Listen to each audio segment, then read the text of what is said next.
So while the standard TIE Fighter was the mainstay fighter of the Galactic Empire, it had many variants. I figured today we'll take a look at the variants, both the ones that we will see in Star Wars Squadrons and some of the other ones that caught my eye. I'm Colin, and this is Sci-Fi Deep Dive.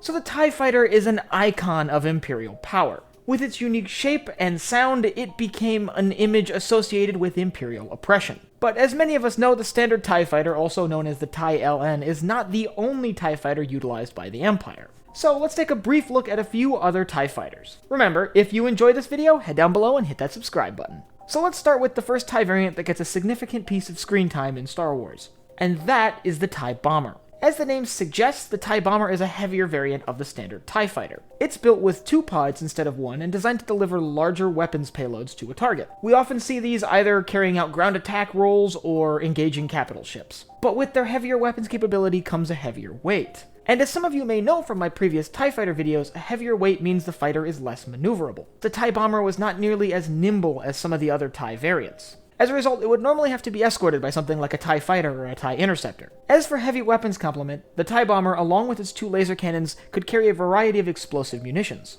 These include concussion missiles and proton bombs. We see these used first in Empire Strikes Back when the Empire is searching the asteroid field for the Millennium Falcon. During that search, we see a pair of TIE Bombers dropping bombs onto the asteroid that the Millennium Falcon has taken shelter in. But the TIE Bomber isn't the only TIE variant we see in the original trilogy. The other one that gets a notable amount of screen time is the TIE Interceptor. First seen in Return of the Jedi, it is even smaller and more nimble than the original TIE Fighter. This is designed specifically to compete with the Rebel Alliance's A-Wings. You see, the A-Wings, unlike the X-Wings, could outmaneuver and outperform the TIE Fighter in a lot of its roles. So, the Empire countered by making an even more maneuverable variant of the TIE Fighter. The TIE Interceptor could outmaneuver its A-Wing counterpart and win most of the dogfights it ended up in. The TIE Interceptors were famously flown by the fighter complement of the Emperor's personal guard. So when he traveled anywhere via shuttle, he was escorted by a squadron of TIE Interceptors. When it comes to weapons, the TIE Interceptors sported a few extra laser cannons. This greatly increased the amount of fire it could put on a smaller target like another starfighter.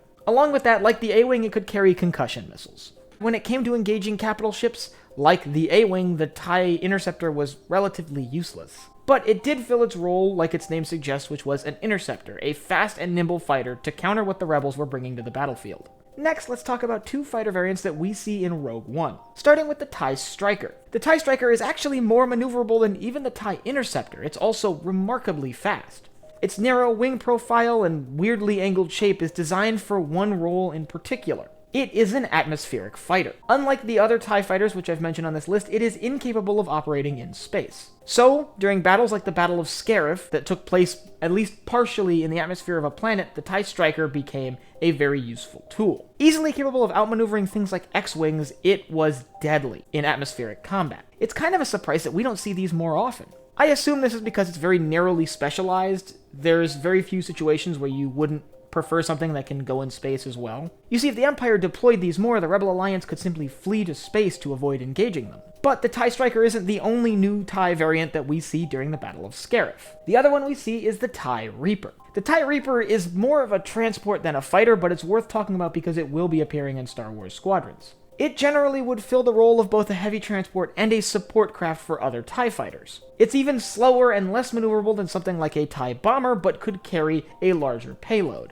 And that payload could be more diverse, whether it's heavy munitions or some sort of support element that it could deploy to help other fighters nearby. We actually don't have that much information on the TIE Reaper and what it does in combat, but I'm sure we're going to get more about that when Star Wars Squadrons drops in October. And lastly, I want to talk about one of the most impressive TIE fighters.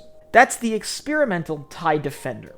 The TIE Defender is a specialized TIE fighter designed to counter Rebel ships in every way. It was faster and more maneuverable than something like an A-Wing or an X-Wing. And on top of that, unlike basically every other TIE variant, it is sporting shields and a hyperdrive. Its tri-wing configuration gives it an increased number of munitions that it can bring to a battle, and you combine that with its increased maneuverability and it is a vicious dogfighter.